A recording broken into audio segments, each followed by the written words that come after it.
Пред 13 години на 1 мај 2012 година пред зори во Скопје се одржа голема полициска акција. 26 лица беа уапсени на неколку локации во главниот град, осомничени за случајот Монструм. Веќе 13 години вистинскиот мотив за петкратното убиство се уште не е познат.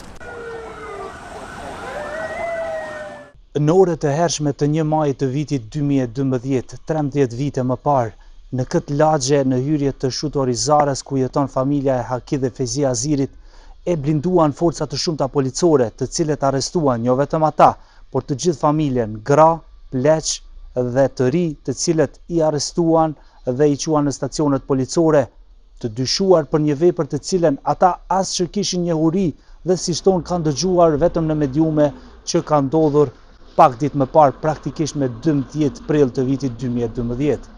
Сомнежите што ги искажа експертите во емисијата Inside 21 во врска со ова досие, дека јавното обвинителство го поднело првичното обвинение, укажуваат дека од моментот кога е пријавен случајот, околу 22 часот и 30 минути, што е 1,5 час од првото пријавување во полиција на бројот 192.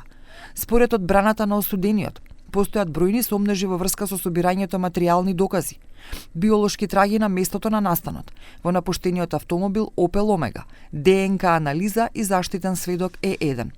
Врховниот суд го врати случајот на повторно разгледување.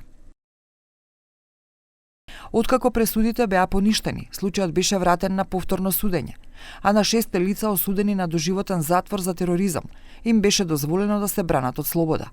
Во март 2018 година, случајот го презеде поранешното специјално јавно обвинителство и беа испитани разговори, транскрипти од СМС пораки и телефонски записи собрани како прислушкувани материјали, докази добиени за повторното судење на случајот Монструм од страна на поранешното СЈО.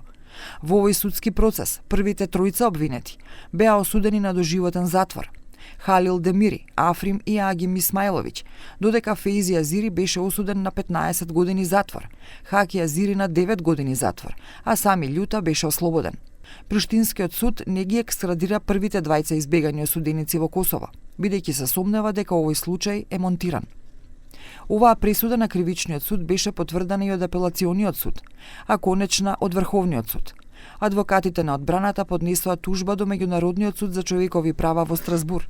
Досега не добиле одговор, но се оптимисти дека ќе има позитивен епилог.